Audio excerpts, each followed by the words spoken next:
Au commencement était la parole, et la parole était avec Dieu, et la parole était Dieu. Et la parole a été faite chair, et elle a habité parmi nous, pleine de grâce et de vérité. Et nous avons contemplé sa gloire, une gloire comme la gloire du Fils unique venu du Père. La parole a déclaré: vous connaîtrez la vérité, et la vérité vous affranchira. Puis je vis le ciel ouvert, et voici parut un cheval blanc. Celui qui le montait s'appelait Fidèle et Véritable, et le juge combat avec justice. Ses yeux étaient comme une flamme de feu, et sur sa tête étaient plusieurs diadèmes. Il avait un nom écrit que personne ne connaît si ce n'est lui-même, et il était revêtu d'un vêtement teint de sang.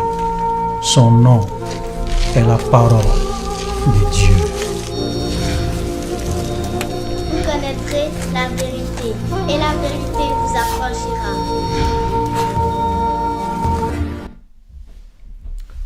Voilà, shalom, shalom, chers frères et sœurs, soyez abondamment bénis, donc vous connaîtrez la vérité, et la vérité vous affranchira. Donc nous sommes dans notre émission, vous connaîtrez la vérité vous affranchira.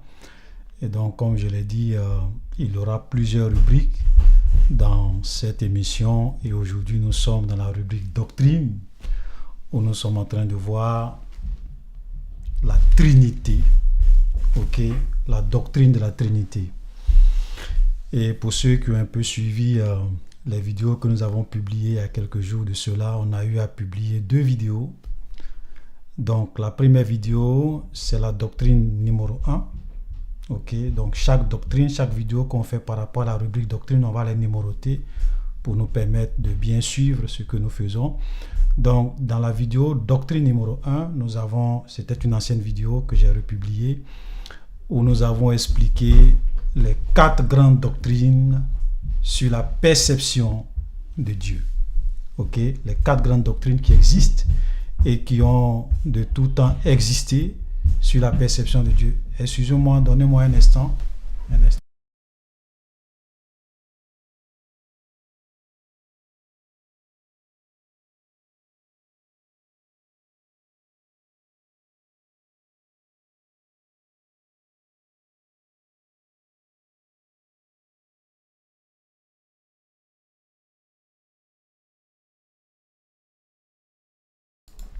Désolé pour ce désagrément. Donc, comme je le disais, dans la doctrine numéro 1, nous avons expliqué les 4 grandes doctrines sur la perception de Dieu, où nous avons parlé de la Trinité. On a simplement défini c'est quoi la Trinité: un seul Dieu, un seul être divin, une seule divinité, en 3 personnes divines distinctes.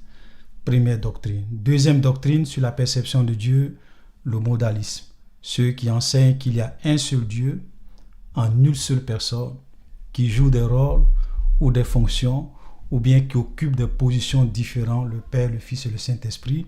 Ça, c'est le modalisme.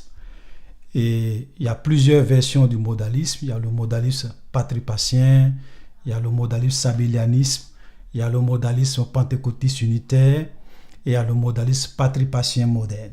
Ok, donc on a eu à définir tout ça. Et la 3e grande doctrine, c'est l'arianisme, ceux qui croient qu'il y a un seul Dieu, seul le Père est Dieu. Le Fils n'est pas Dieu, Jésus n'est pas Dieu, il a quelques attributs de l'être divin, mais seul le Père est le Dieu Tout-Puissant. Donc ça, c'est l'arianisme. Ok. Et la 4e et dernière doctrine que nous avons définie, c'était le trithéisme. Ok. Ceux qui croient qu'il y a 3 dieux, le Père, le Fils et le Saint-Esprit. Et malheureusement, souvent les gens confondent la Trinité, le trithéisme. Le trithéisme, c'est du polythéisme, parce qu'eux croient en 3 dieux distincts. C'est pas ce que la Trinité enseigne. Et donc, dans la vidéo doctrine numéro 2, nous avons essayé de prendre certains passages que souvent ceux qui croient au modalisme et qui souvent veulent nous donner des leçons. Voilà, j'ai même vu certains commentaires où il y a des gens qui disent que non, frère, je suis désolé, il y a un seul Dieu. Ce seul Dieu-là, c'est Jésus-Christ. Et c'est Jésus-Christ qui joue le rôle du Fils, c'est le même Jésus-Christ qui joue le rôle du Père, c'est le même Jésus-Christ qui joue le rôle du Saint-Esprit. Et je lui ai dit, j'ai répondu à son commentaire, je lui ai dit cette doctrine, c'est la doctrine du modalisme, plus précisément la version du modalisme qu'on appelle le pentecôtisme unitaire, qui affirme qu'il y a un seul Dieu, c'est Jésus-Christ. Et c'est Jésus-Christ qui se manifeste comme le Fils, qui se manifeste comme le Père, mais c'est la même personne. Voilà. Donc, on a expliqué, et souvent ils ont certains passages qu'ils utilisent qui ne comprennent pas, ou bien qui déforment le sens. C'est par exemple Deutéronome 6.4, le Shama Israël, écoute Israël, l'Éternel notre Dieu, l'Éternel est un. Donc, comme on dit l'Éternel est un, pour eux, ça veut dire que l'Éternel est une seule personne. Et ils défendent ça. On a expliqué ce que ça veut dire, Deutéronome 6.4, le sens. Ensuite, ils ont un autre verset qu'ils aiment beaucoup utiliser, c'est Ésaïe 9.6. Un fils nous est donné, on l'appellera admirable, conseiller, et on dit Père éternel. Voilà, comme on a dit Père éternel, donc ça veut dire que ce fils-là, c'est le Père heureux. Nous avons expliqué le mot hébreu qui a été traduit par Père éternel, c'est Abihad. Père de l'éternité. Et on explique ce que ça veut dire. Vous savez, souvent, nos traductions, surtout en français, nous jouent des tours. Et c'est triste. Faisons beaucoup attention. Et on a expliqué d'autres versets. Donc aujourd'hui, nous allons expliquer un verset qui est un cauchemar pour les gens qui croient qu'il y a un seul Dieu en une seule personne qui joue des rôles ou des fonctions. Mais c'est la même personne. 1 Corinthiens chapitre 15, le verset 27 à 28. Et je peux vous avouer que j'ai souvent, vous savez, souvent, il faut être ouvert d'esprit. Il faut quand même chercher à le comprendre ce que les autres enseignent. J'ai fait l'effort, je suis allé souvent même regarder l'explication que les gens qui enseignent le modalisme donnent à ce verset. 1 Corinthiens 15, verset 27 à 28, où on nous dit que le Fils sera soumis au Père. Je vous assure que quand tu écoutes leur explication, tu te dis, mais c'est pas sérieux. C'est pas sérieux. On peut pas quand même se foutre de l'intelligence des gens à un certain niveau. Soyons un peu sérieux. Ok? Donc, on va lire ce verset et vous allez comprendre pourquoi ce verset-là. Il y a beaucoup de versets, hein. Il y a une vingtaine de versets qui prouvent que le modalisme est faux, est une fausse doctrine. Et si, même quand vous écoutez l'explication des modalistes sur ces versets-là, c'est vraiment pas possible. Donc nous allons vraiment citer ces versets, nous allons les expliquer dans la rubrique doctrine pour prouver, pour que vous puissiez comprendre que la Trinité est vraie et que le modalisme est une fausse doctrine. Parce qu'il y a des versets, quand les gens du modalisme prennent ça, qu'ils expliquent, tu peux leur donner raison, tu peux dire oui, ils ont raison. Mais quand tu tiens compte de certains versets, de l'ensemble de la parole de Dieu, tu te rends compte que c'est une doctrine qui a des lacunes, qui a des faiblesses, et qui ne peut pas expliquer tous les passages de la Bible. Ils sont obligés de tordre le sens des Écritures. Nous allons lire 1 Corinthiens chapitre 15. Je vais commencer à lire à partir du verset 22 pour qu'on puisse un peu comprendre un peu le contexte. Voilà. 1 Corinthiens 15, 22 nous dit « Et comme tous meurent en Adam, de même tous revivront en Christ, mais chacun à son rang, Christ comme prémisse, puis ceux qui appartiennent à Christ lors de son avènement. » Maintenant, écoutez très bien. Les choses sérieuses commencent à partir du verset 24. Écoutez. « Ensuite viendra la fin, quand il remettra le royaume à celui qui est Dieu Père. » Qui remettra le royaume ici? C'est le Fils, parce qu'on parle de Christ. Donc le Fils, Jésus-Christ, remettra le royaume à celui qui est Dieu et Père. après avoir détruit toute domination et toute autorité, toute puissance, car il faut qu'il règne, il faut que le Christ règne jusqu'à ce qu'il ait mis tous les ennemis sous ses pieds. Le dernier ennemi qui sera détruit, c'est la mort. Maintenant, notre verset. Dieu, en effet, a tout mis sous ses pieds. Mais lorsqu'il dit que tout lui a été soumis, il est évident que celui qui lui a soumis toutes choses est accepté. Ça veut dire quoi? Ça veut dire que quand on dit que, par exemple, Dieu, quand on dit que le Père a soumis toutes choses au Fils, c'est normal, c'est évident que le Père lui-même ne soit pas soumis au Fils, puisque c'est lui qui a soumis toutes choses au Fils. Donc, comme c'est le Père qui a soumis toutes choses au Fils, le Père lui-même n'est pas soumis au Fils. On est d'accord? C'est ce que le verset 27 dit. Donc, le Père n'est pas soumis au Fils. Le verset 28 nous dit, et lorsque toute chose lui aura été soumise, quand toute chose aura été soumise au Fils, le Fils, alors le Fils lui-même sera soumis à celui qui lui a soumis toutes choses, afin que Dieu soit tout en tout. Pour faire simple, pour dire que lorsqu'on dit que toute chose a été soumise au Fils, c'est normal que celui qui lui a soumis toutes choses, qui est Dieu et Père, ne soit pas soumis au Fils. Mais lorsque toute chose aura été soumise au Fils, le Fils lui-même, Jésus-Christ lui-même, sera soumis au Père. Maintenant, la question qu'on pose aux modalistes, et on veut qu'il nous explique, c'est que si le Père n'est pas soumis au Fils, et que le Fils sera soumis au Père, comment Jésus-Christ peut être le Fils et en même temps le Père? Question. Parce que soyons sérieux. On dit que le Père n'est pas soumis au Fils. Donc, vous qui dites que Jésus-Christ, c'est le Fils, le même Jésus-Christ en tant que personne, le même Jésus-Christ en tant que personne, parce qu'on est soumis à une personne. On n'est pas soumis à une fonction. Parce que, je prends un exemple simple. Quand je dis que je suis soumis au président de la République, premièrement, ça suppose que moi qui suis soumis au président de la République, je ne suis pas le président de la République. Je prends des exemples comme ça pour qu'on puisse bien comprendre. Parce que quand je suis soumis au président, c'est vrai que le poste de président, c'est un poste. Mais celui qui incarne ce poste, celui qui exerce ce poste est une personne.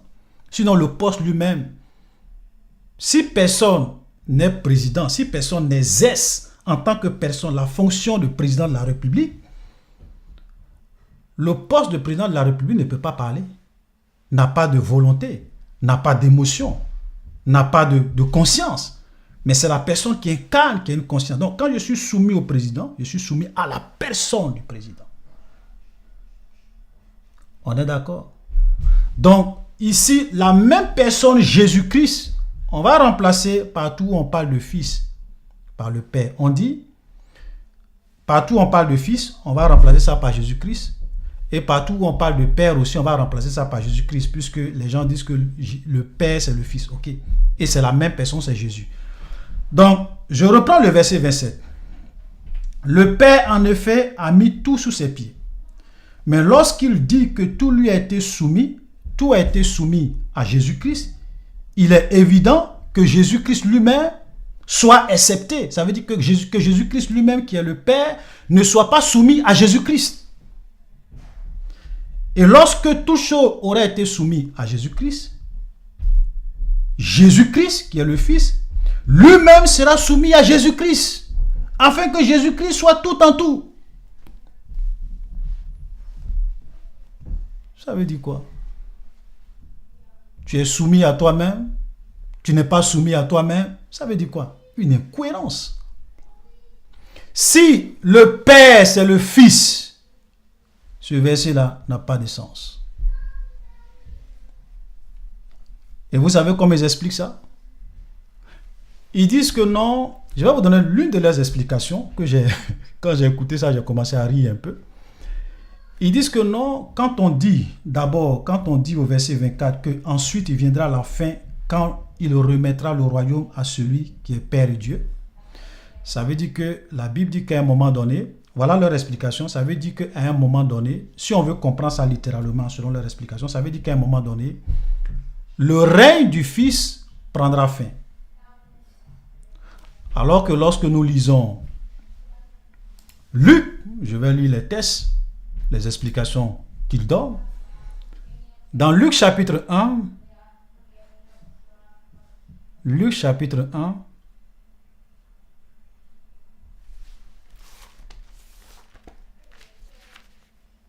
Luc chapitre 1,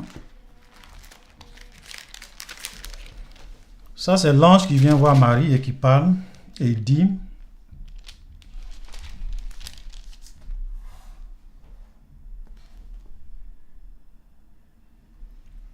verset 31, je vais commencer même à lire à partir du verset 30. L'ange lui dit, ne crains point Marie, car tu as trouvé grâce devant Dieu, et voici tu deviendras enceinte, tu enfanteras un fils, et tu lui donneras le nom de Jésus. C'est lui qui sera grand et sera appelé fils du Dieu très haut. Le Seigneur Dieu lui donnera le trône de David son père. Écoutez très bien, Dieu va donner à Jésus le trône de David son père, il régnera sur la maison de Jacob éternellement. Donc, Jésus est appelé à régner éternellement sur la maison de Jacob. Donc, son règne n'a pas de fin et son règne n'aura point de fin. Verset 33. Donc, ils disent, mais si on dit que le règne du Fils n'a pas de fin, comment se fait-il que le Fils va remettre le royaume au Père, s'il n'est pas lui-même le Père? Lorsque nous lisons aussi Daniel chapitre 7, toujours dans leur interprétation, et vous savez, quand ils vont souvent dans Daniel chapitre 7, il y a des détails qu'ils ne veulent jamais expliquer.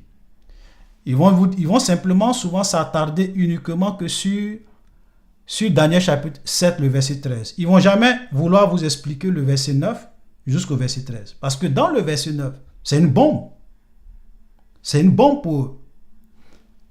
Mais on va revenir là-dessus. Verset 13, on dit, je regardais pendant mes visions nocturnes. Donc Daniel regarde pendant ses visions nocturnes.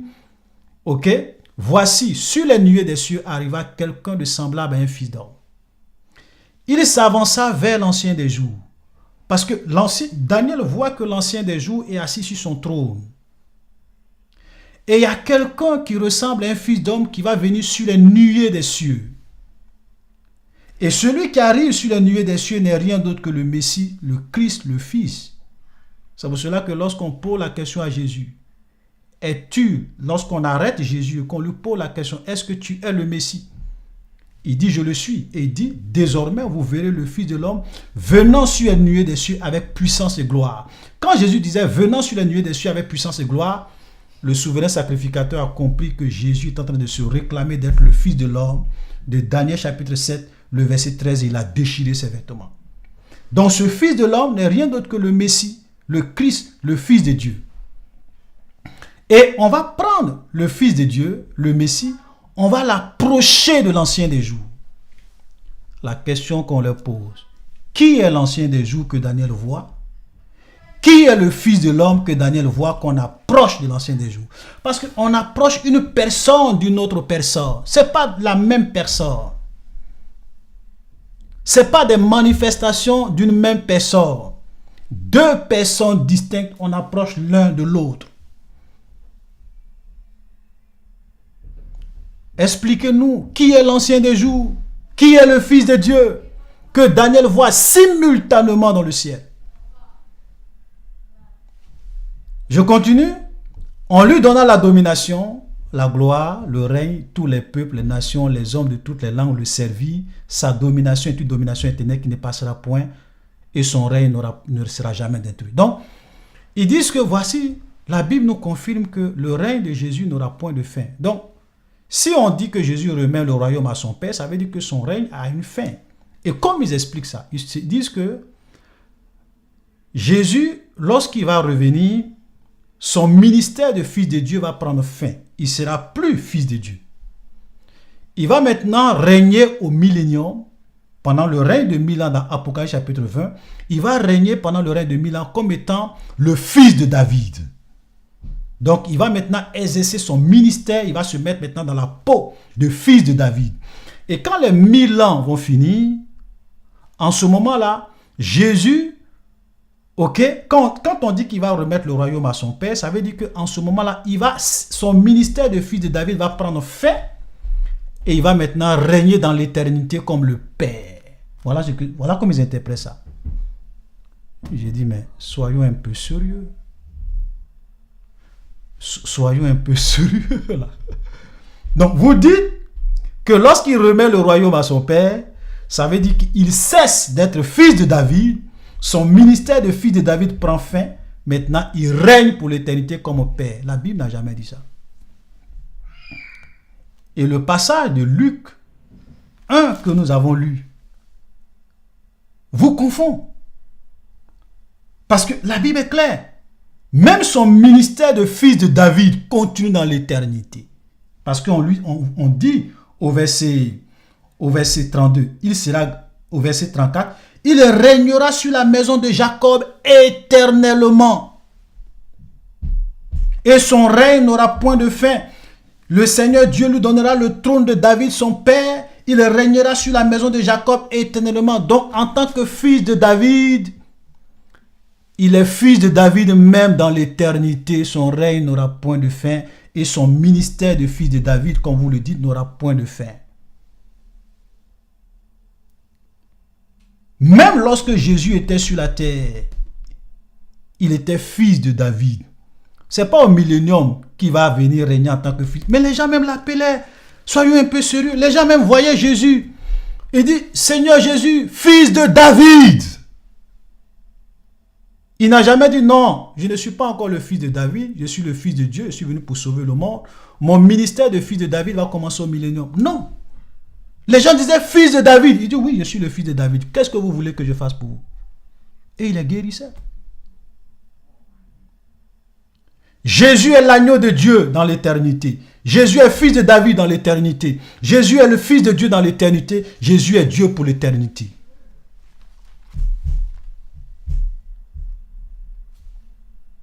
Donc, votre explication n'explique pas ce verset.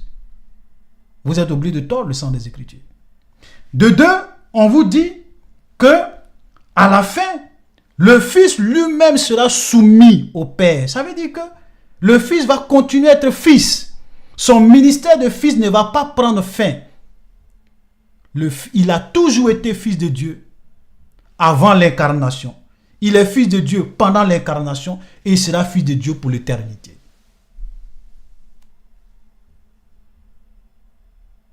Il sera soumis au Père. Mais si moi je suis soumis à quelqu'un, est-ce que je cesse d'exister? Est-ce que je cesse d'exister? C'est pour cela que même le sabellianisme, parce que Sabellius lui disait que quand Dieu se manifeste comme Père, le Fils et le Saint-Esprit n'existent pas. Quand Dieu se manifeste comme Fils, le Père et le Saint-Esprit n'existent pas. Quand Dieu se manifeste comme le Saint-Esprit, le Père et le Fils n'existent pas. Donc, Sabellius disait que Dieu s'est manifesté dans l'Ancien Testament comme étant le Père dans la création. Il s'est manifesté comme étant le Fils. Depuis sa naissance jusqu'à son ascension, à sa montée au ciel, il s'est manifesté comme le Fils. Et depuis qu'il est monté au ciel, il se manifeste maintenant comme le Saint-Esprit. Et lorsqu'il se manifeste comme le Saint-Esprit, le Père et le Fils n'existent pas. Maintenant, ce qui a confondu Sabellius, qui a fait que sa doctrine n'a pas prospéré, on dit à Sabellius, tu dis que quand le Père est là, le Fils n'existe pas. Mais comment tu expliques le baptême de Jésus? Jésus est là, il sort de l'eau. Le Saint-Esprit descend sur lui comme sous la forme d'une colombe. Même si c'est sous la forme d'une colombe, c'est quand même le Saint-Esprit. Mais le Saint-Esprit sous la forme d'une colombe. Et il y a une voix qui se fait entendre au ciel, qui dit, celui-ci.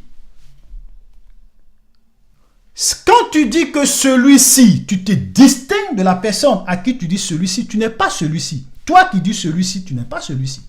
Celui-ci est mon Fils, en qui j'ai mis toute mon affection. Donc, le Fils ne peut pas être le Père en termes de personne. On se soumet à une personne, pas à une fonction. Parce que même une fonction est exercée par une personne. Quelqu'un qui a des émotions, quelqu'un qui a une conscience, quelqu'un qui a une volonté. Alléluia.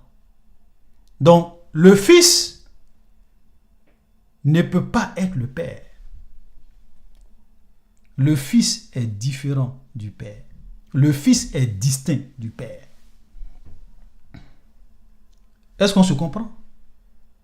Donc ici, le Fils, effectivement, à la fin de toute chose, il va se soumettre au Père parce que dans les trois personnes de la divinité, il y a ce que nous appelons une hiérarchie. Il y a un ordre.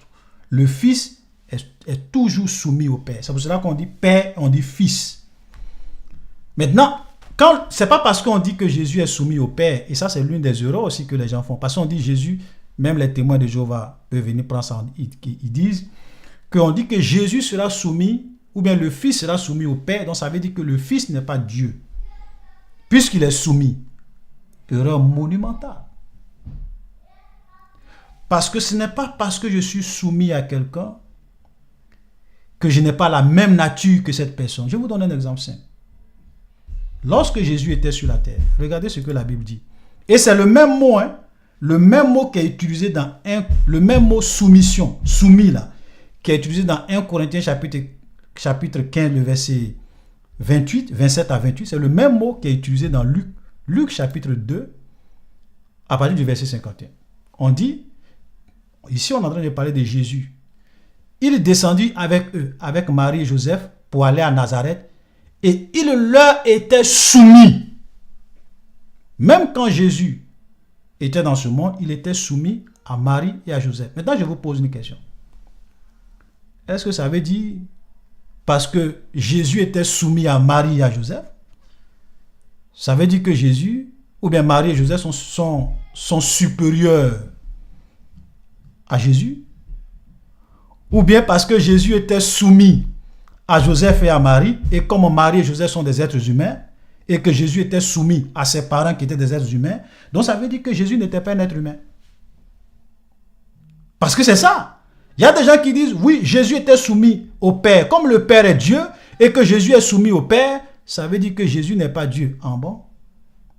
Donc ça veut dire qu'au travail, quand toi tu es soumis à ton patron au travail, parce qu'il est ton directeur, ok, parce que tu respectes une certaine hiérarchie, donc ça veut dire que ton patron c'est un être humain, toi tu n'es pas un être humain, tu es un animal. Souvent on se demande comment les gens réfléchissent. C'est-à-dire parce que tu es soumis à quelqu'un. Donc si cette personne-là est quelque chose, toi tu n'es plus cette chose. Le Fils est soumis au Père. Comme le Père est Dieu, le Fils n'est pas Dieu. Qui t'a dit ça? C'est un peu comme tu dis, je suis soumis à mon patron au travail. Comme mon patron est un être humain, moi je ne suis pas un être humain parce que je suis soumis à mon patron. Ça n'a rien à voir. Ça n'a rien à voir. Le Fils est soumis au Père. Cela ne veut pas dire que le Fils n'est pas Dieu. Ça n'a rien à voir. Donc je voulais balayer ça rapidement. Parce qu'il y a des gens qui voient la soumission comme étant quelque chose de rabaissant, de dégradant. Mais quand nous lisons Philippiens chapitre 1, la Bible est claire. Ayez en vous les sentiments qui étaient en Christ, lequel existant en forme de Dieu, n'a point regardé d'être une proie arrachée, d'être égal avec Dieu, mais il s'est humilié, il s'est dépouillé, il s'est humilié, ayant apparu comme un simple homme. Donc ce n'est pas parce que le Fils se soumet au Père qu'il n'est pas Dieu. Ça n'a rien à voir. Alléluia, il faut que ça soit clair. Mais ce passage aussi prouve, sans débat, ou bien je dirais sans vraiment discussion, si on veut réellement interpréter les choses correctement, que le Fils n'est pas le Père.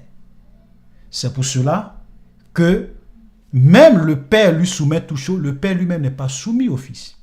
Le Fils sera soumis au Père. Donc, Jésus ne peut pas être le Fils et Jésus être en même temps le Père. Parce que tu ne peux pas te soumettre à toi-même. Ça n'a pas de sens. Alléluia. le principe de l'autorité, le principe de la hiérarchie trouve sa source dans l'être divin, dans une parfaite harmonie et union. Un seul Dieu, un seul être humain, en trois personnes distinctes, le Fils, le Père et le Saint-Esprit. C'est pour cela que moi je dis, et je le répète toujours, et je le dis à mes amis modalistes, si vous voulez, si votre doctrine est vraie, si Jésus-Christ est lui qui est en même temps le Fils, si Jésus-Christ est lui qui est en même temps le Père, si Jésus-Christ c'est lui qui est en même temps le Saint-Esprit, c'est que certaines choses que Jésus a eu à faire sur la terre et même dans le ciel, ce sont des pièces de théâtre. Je vais vous donner quelques exemples. Quand les musulmans souvent nous demandent et demandent aux chrétiens, si vous dites que Jésus est Dieu, il prie qui?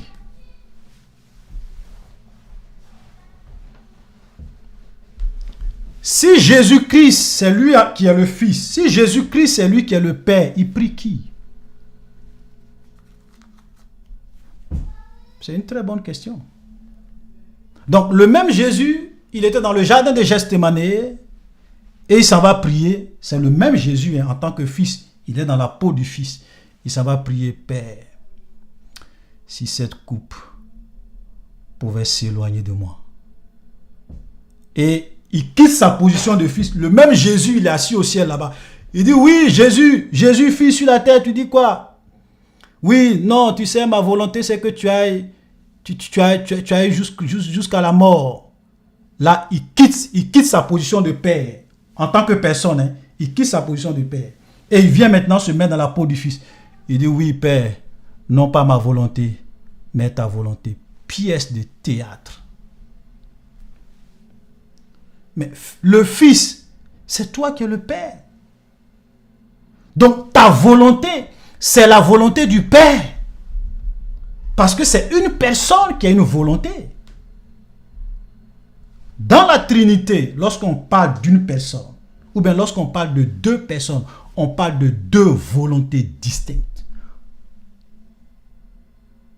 Oui, c'est pour cela que j'ai bien défini ça, quand j'ai défini la Trinité. On n'est pas en train de parler de quelqu'un qui a nécessairement un corps. Non, deux volontés. Donc le Fils dit, Père, non pas ma volonté. Ça veut dire que le Fils a une volonté. Sa volonté à cet instant précis-là, c'était ce qu'il ne voulait pas aller à la croix. Mais comme le Fils est soumis au Père, il dit, non, moi je mets à côté ma volonté. Père, c'est toi ta volonté. Si Jésus-Christ est le Père, toutes ces prières sur la terre sont des pièces de théâtre parce qu'il se prie lui-même. On ne peut pas se prier lui-même. Tu te pries toi-même pour demander quelque chose à toi-même en tant que personne. Ça veut dire quoi? Pièce de théâtre. Si Jésus-Christ de Nazareth, c'est lui qui est le Fils, l'agneau, et c'est lui qui est le Père, tout ce que Jean a vu dans le ciel, Apocalypse chapitre 15, nous allons lire ça un peu. Apocalypse chapitre 15, c'est que ça c'est l'une des grandes pièces de théâtre.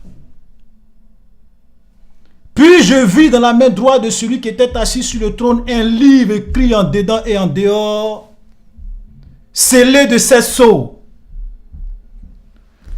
Jean voit quelqu'un qui est assis sur le trône. Celui qui est assis sur le trône, c'est le Père. Il a un livre dans sa main droite. Ce livre-là est scellé de 7 sceaux. Moi, j'ai un livre ici, dans sa main droite. Et on lance un défi. Il y a un ange puissant même qui vient, qui lance. Il dit, qui est dit d'ouvrir le livre et d'en rompre les sceaux?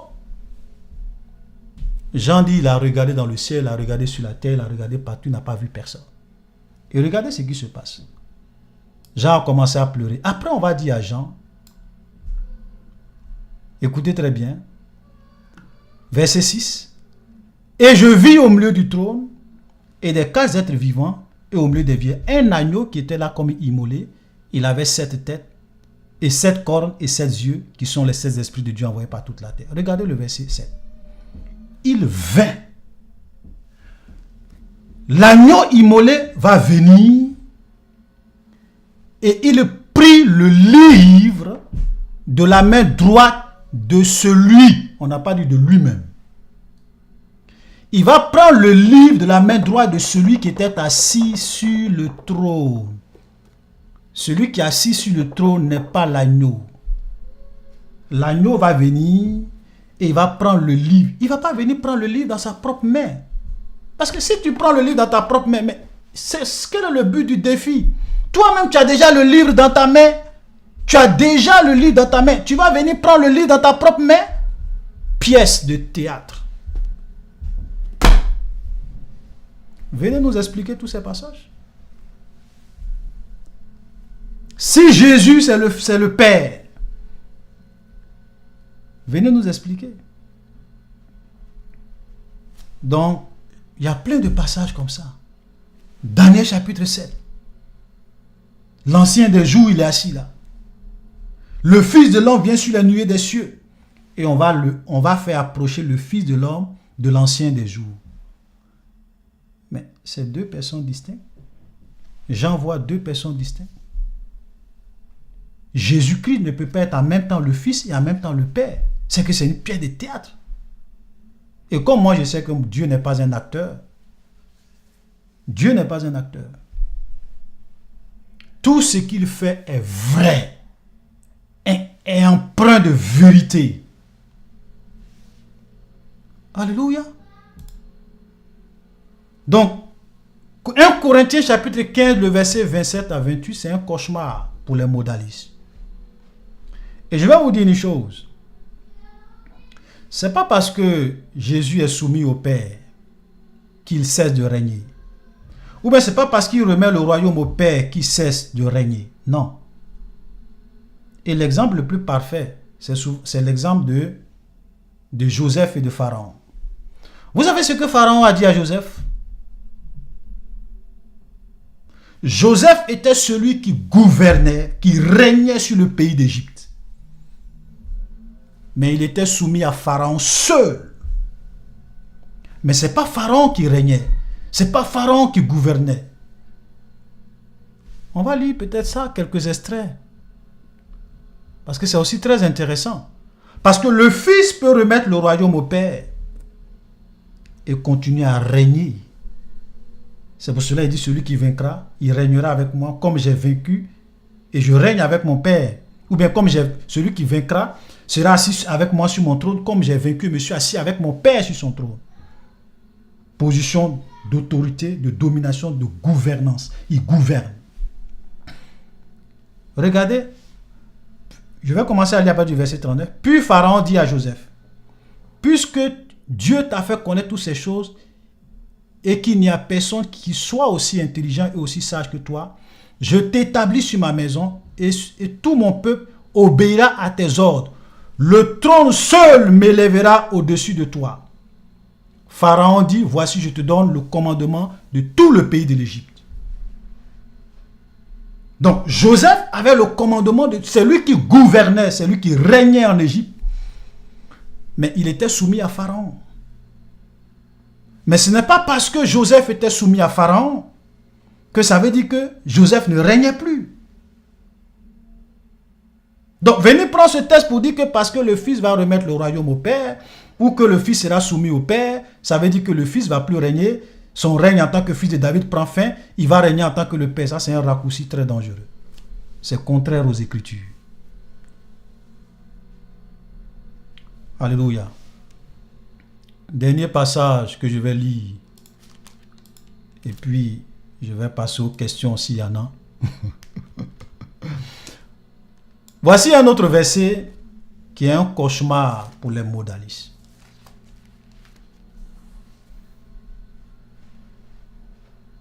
Jean chapitre 8, le verset 17. Je vais commencer à lire à partir du verset 16. Si je juge, ça c'est Jésus qui est en train de parler. Écoutez très bien ce qu'il dit. Qui prouve que le Fils n'est pas le Père. Et le Père n'est pas le Fils. Et que le Père et le Fils ne sont pas la manifestation d'une même personne. Ce ne sont pas des prosopas ou des prosopons de l'être divin. Regardez. Si je juge, mon jugement est vrai, car je ne suis pas seul. Mais Jésus, tu es seul. Puisque le Fils c'est Jésus, le Père c'est Jésus, tu es seul. Pourquoi tu dis que tu n'es pas seul? Mais le Père qui m'a envoyé avec moi, donc ça fait 2 personnes. Ça fait 2 personnes. Oui, ça fait 2 personnes distinctes.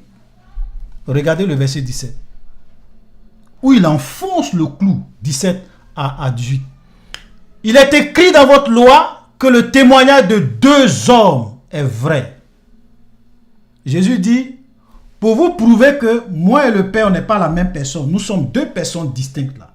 Même dans votre loi, il est écrit que le témoignage de 2 hommes est vrai. Ici, quand on parle de 2 hommes, nous tous on sait que 2 hommes sont 2 personnes distinctes. On est d'accord? Le témoignage de 2 hommes est vrai. Le témoignage de 2 personnes distinctes est vrai. Et il dit au verset 18, je rends témoignage de moi-même en tant que fils, en tant que Jésus-Christ de Nazareth. Et le Père qui m'a envoyé rend témoignage de moi. Ça fait 2. Si le Fils est le Père, si Jésus-Christ est le Fils, si Jésus-Christ est le Père, ça ne fait pas 2 personnes. Donc ce que Jésus est en train de dire là, ce n'est pas vrai. Et comme moi je sais que Jésus est la vérité, parce qu'il dit je suis le chemin, là, il n'a pas la vérité. Lui ne dit, c'est pas comme il a la vérité, il est lui-même la vérité. Tout ce qui sort de lui incarne et exprime la vérité. Il dit, je rends témoignage de moi-même, ça fait 1 personne. Le Père qui m'a envoyé rend témoignage de moi-même, ça fait 2 personnes distinctes. Le témoignage de 2 personnes, de 2 hommes est vrai. Venez nous expliquer ces passages. Souvent ils vont dire le verset phare, hein? Et je vais m'arrêter sur ça parce que je sais qu'ils vont citer ça. Toujours dans Jean 14. Ça, je sais qu'ils vont... Je sais que peut-être, mais si je ne dis pas ça, je sais que dans les commentaires, il y a des gens qui vont me citer ça. Donc, je préfère déjà leur poser une équation. Je vais leur poser simplement une équation, et je vais leur demander d'aller résoudre l'équation. Et le mercredi prochain, qu'ils viennent me donner la réponse de l'équation. Ok? Voilà. Jean, chapitre 14. Le verset... Jean 14, le verset 9. Ça, c'est un verset qu'ils aiment beaucoup utiliser. Jésus lui dit, il y a si longtemps que je suis avec vous, ne m'as-tu pas connu, Philippe? Celui qui m'a vu a vu le Père. Oh oui, mais là Jésus affirme de façon claire, il dit, celui qui m'a vu a vu le Père. Pourquoi dis-tu, montre-nous le Père? Ne crois-tu pas que je sois dans le Père et que le Père est en moi? Donc Jésus là, il est clair, il dit, celui qui l'a vu a vu le Père. Donc il dit qu'il est le Père. Ils vont dire, ça c'est une déclaration claire de Jésus. Jésus dans sa position de fils. Jésus dans sa position, dans sa fonction de fils. Jésus dans son rôle de fils. Il déclare, celui qui m'a vu a vu le Père. Donc le Père égale au Fils. On est d'accord? Oui. Vous savez, souvent on peut lire un verset et puis comprendre ça à première vue d'une manière, de façon littérale. Je dis, ok, je vous donne raison. Maintenant, si vous avez raison, appliquez les mêmes critères d'interprétation. Vous dites que Jésus a dit, celui qui m'a vu a vu le Père, donc ça veut dire que Jésus est le Père. Donc le Père, posé, première équation, le Père égale au Fils. On est d'accord? Dans le même chapitre, au verset 28, il n'a même pas changé de chapitre, hein. On est dans le même chapitre. Arrivé à un moment donné, il dit, vous avez entendu ce que je vous ai dit, je m'en vais et je reviens vers vous. Si vous m'aimez, vous vous réjouirez de ce que je vais au Père, car le Père est plus grand que moi. Mais Jésus, tu es le Père, non? Jésus, c'est toi le Père. Maintenant, comment tu peux dire que le Père est plus grand que moi, que toi? Donc, le Père égale au Fils.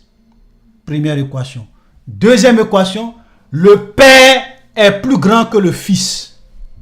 Donnez la solution de cette équation.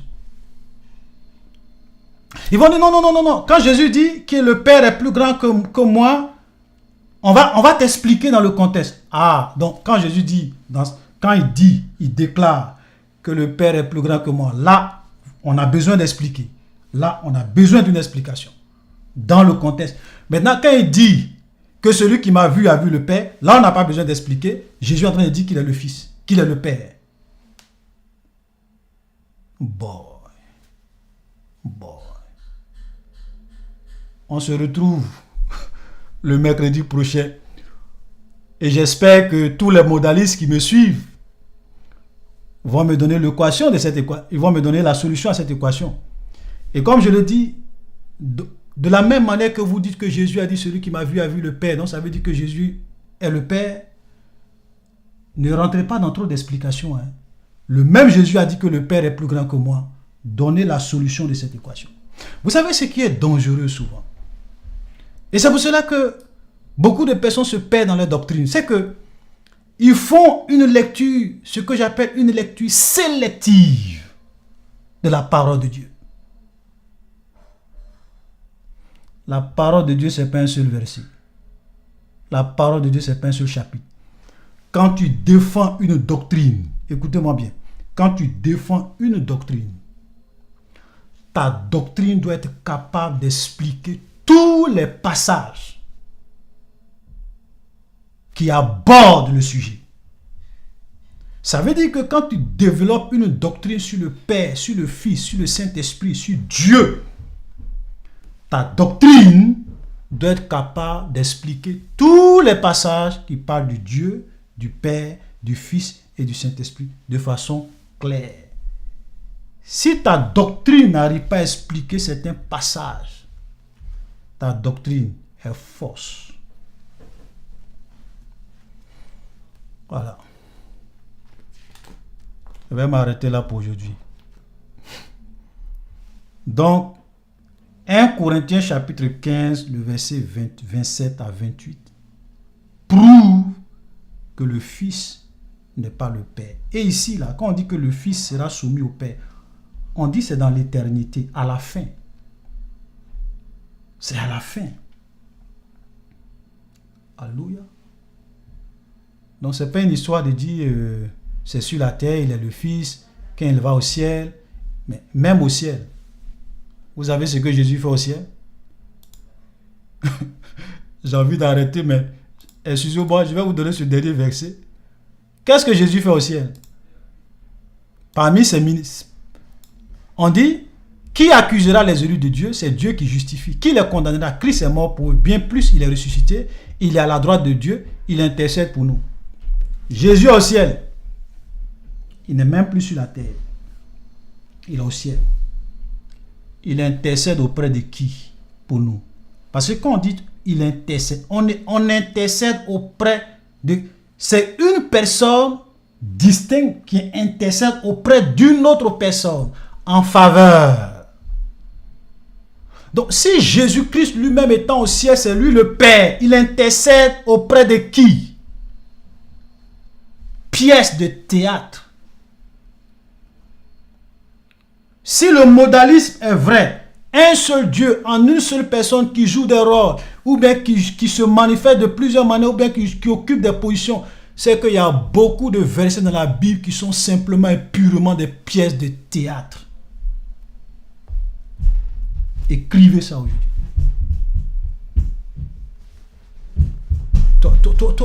Toi, le Fils, tu es Jésus-Christ. Toi, le Père, tu es Jésus-Christ. Et le Père est au ciel. Et le Fils, qui est Jésus-Christ, intercède auprès de Jésus-Christ. Pièce de théâtre.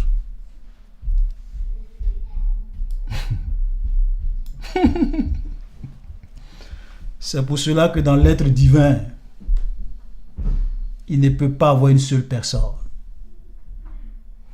Un seul Dieu, une seule substance divine, un seul être divin, en trois personnes divines distinctes. La Trinité est biblique et est vraie. Vous pourrez combattre la Trinité comme vous voulez. C'est qu'il y a beaucoup de détracteurs de la Trinité, beaucoup de pasteurs mais on va citer les versets. On va citer. J'en ai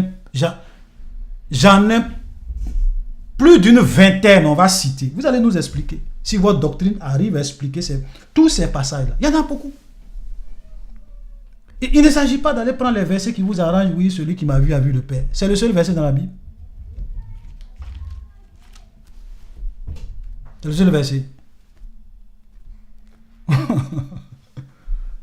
Venez nous expliquer Daniel 7, versets 9 à 13. Venez nous expliquer Apocalypse chapitre 15 et Apocalypse chapitre 5. Venez nous expliquer Jean chapitre 8 que j'ai cité tout à l'heure. Venez nous expliquer tous ces passages et on va les citer. Moi, je cherche à comprendre. Vous savez, j'admets que je peux me tromper. Oui, nous tous, nous sommes à la recherche de la vérité. C'est pour cela que j'ai un esprit très ouvert. Même les gens qui ont expliqué 1 Corinthiens 15, verset 7, ce sont des modalistes. Je suis allé les écouter. J'ai dit, bon, peut-être qu'ils ont raison. Peut-être que c'est moi, je ne comprends rien. Je vais les écouter pour voir comment ils expliquent ça. Le Fils sera soumis au Père. Je suis allé les écouter. Bon, j'ai été déçu. J'ai dit, mais vous vous foutez de l'intelligence des gens. C'est ça votre explication? De 1 Corinthiens 15, verset 27 à 28.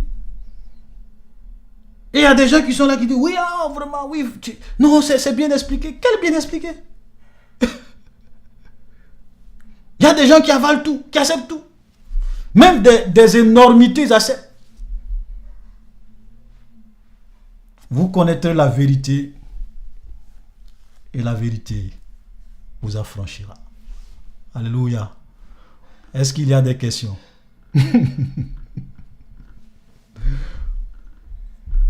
Nous sommes dans la doctrine de la Trinité. Tous ceux qui ont des questions sur la Trinité, qui se posent des questions sur la Trinité, on va vous expliquer la Trinité. On va prendre beaucoup de passages pour vous expliquer que le Père n'est pas le Fils. C'est impossible. Si le Père c'est le Fils, c'est qu'ils sont en train de jouer des pièces de théâtre. Et comme moi je sais que le seul Elohim d'Israël n'est pas un acteur. Il ne fait pas des pièces de théâtre. Ce n'est pas un acteur. Il ne travaille pas en Hollywood, ou bien à Hollywood, ou bien à Bollywood. Non. Il est le créateur. Tout ce qu'il incarne est la vérité. Quand on dit que le Fils prie le Père, il prie réellement le Père parce qu'il n'est pas le Père. Quand on dit que le Fils sera soumis au Père, il sera réellement soumis au Père dans l'éternité parce qu'il n'est pas le Père. Ce n'est pas un acteur. Ce n'est pas qu'il va cesser, sa fonction de fils de David va prendre fin et il va régner. Il est fils de David pour l'éternité. Il est l'agneau de Dieu pour l'éternité. Dans Apocalypse chapitre 22 même on dit, le trône de Dieu et de l'agneau sera. On va lire, je ne sais pas pourquoi je n'ai pas envie d'arrêter. On va lire. Le trône de Dieu est de quoi? Et de l'agneau. Dans Apocalypse 22.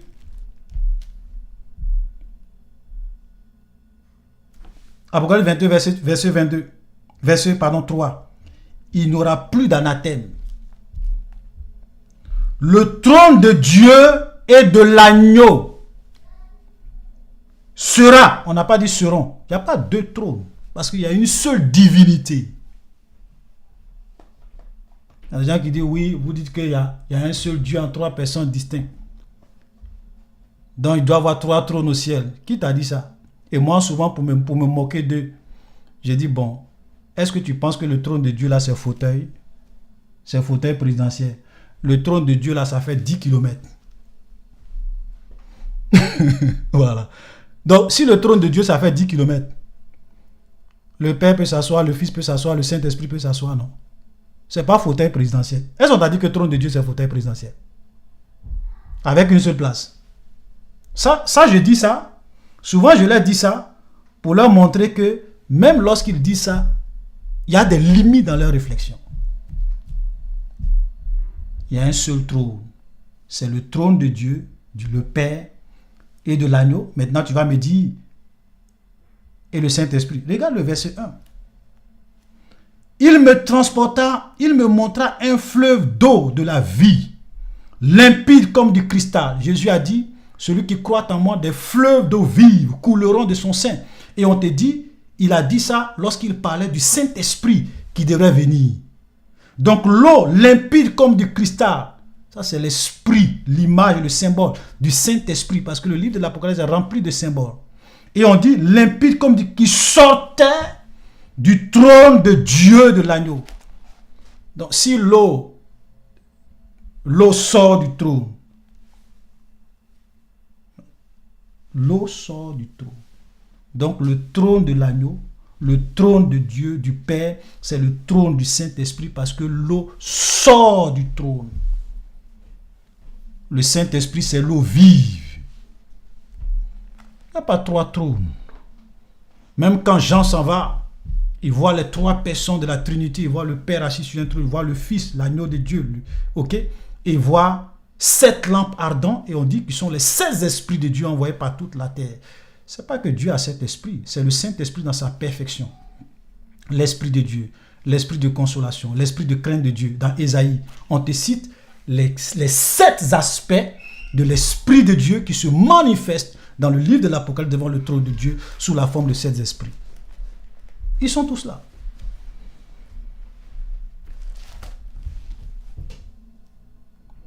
Alléluia.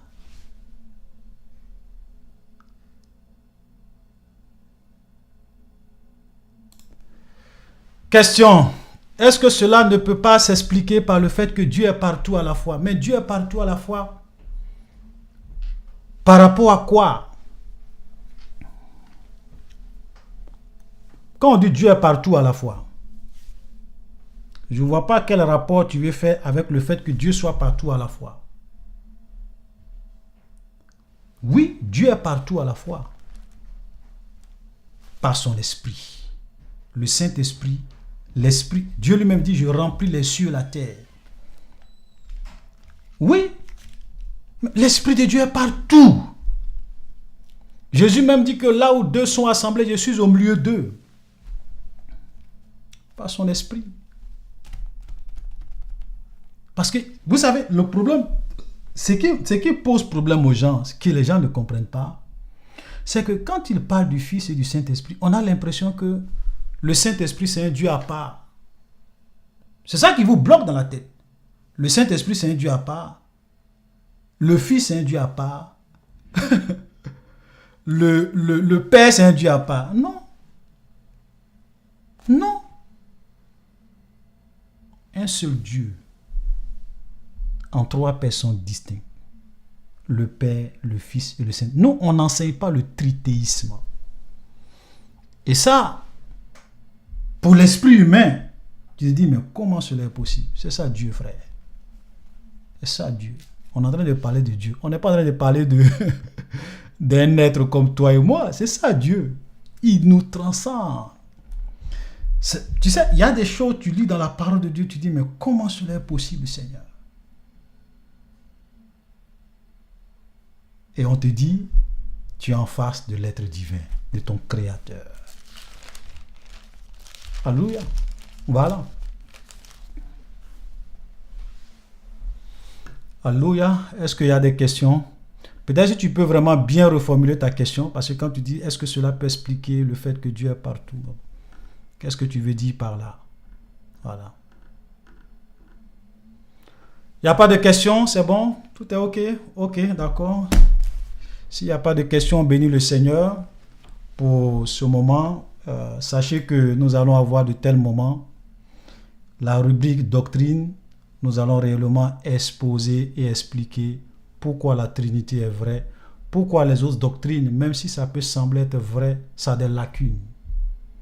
Les autres doctrines font de Dieu un acteur, font de Dieu font de certains passages bibliques des pièces de théâtre. Alors que Dieu ne peut pas jouer des pièces de théâtre. Voilà. Même Daniel chapitre 7. Vous savez que c'est ça qui a fait que certains juifs, dans ce livre, Deux pouvoirs au ciel, de Alan Segal, que j'en ai parlé la dernière fois, Alan's Two Power in Heaven, deux pouvoirs au ciel. Vous savez pourquoi les gens parlaient de deux pouvoirs au ciel? À cause de Daniel chapitre 7. C'est vrai qu'il y a d'autres passages aussi. Parce que même quand dans Genèse 1, verset 26, quand Dieu dit « Voici l'homme est devenu comme l'un de nous », il y a des gens qui vont vous dire « Oui, c'est le nous de la majesté ». C'est faux. C'est faux. Ou bien Genèse chapitre 3, verset 22, « Voici l'homme est devenu comme l'un de nous ». Si Dieu est une seule personne, pourquoi faisons l'homme? Pourquoi l'homme est devenu l'un de nous? Et dans Daniel, on voit l'ancien des jours, on voit le fils de l'homme, deux personnes, et on prend le fils de l'homme, s'approche de l'ancien des jours. Comment? Quelqu'un assis sur le trône, il a un livre dans sa main droite. Tu vas me dire qu'il est venu prendre lui-même le livre dans sa propre main, la même personne? Jésus-Christ est venu prendre le livre dans la main de Jésus-Christ assis sur le trône, pièce de théâtre. Jean, pourquoi Jean lui pleurait? Pourquoi Jean pleure? Pourquoi quand Jean voit que personne ne pouvait venir prendre le livre de la main droite de celui qui a... Pourquoi il pleure? Si c'est la même personne qui va venir prendre le livre dans sa propre main.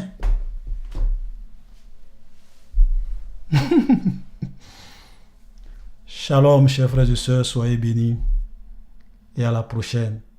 Que le Seigneur nous garde. Il est l'image du Dieu invisible, le premier-né de toute la création.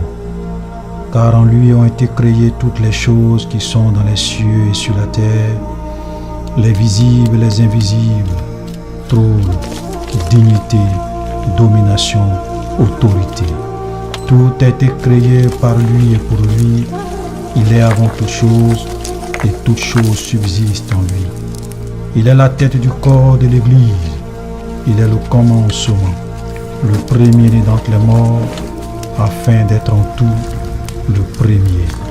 Et en lui habite corporellement toute la plénitude de la divinité. Jean le déclare, quand je le vis, je tombais à ses pieds comme un homme mort. Il posa sur moi sa main droite en disant, ne crains point. Je suis le premier et le dernier, le vivant. J'étais mort et voici je suis vivant au siècle des siècles. Je tiens les clés de la mort et du séjour des morts. Voici je viens bientôt et ma rétribution est avec moi pour rendre à chacun selon ce qu'est son œuvre. Je suis l'alpha et l'oméga, le premier et le dernier, le commencement et la fin.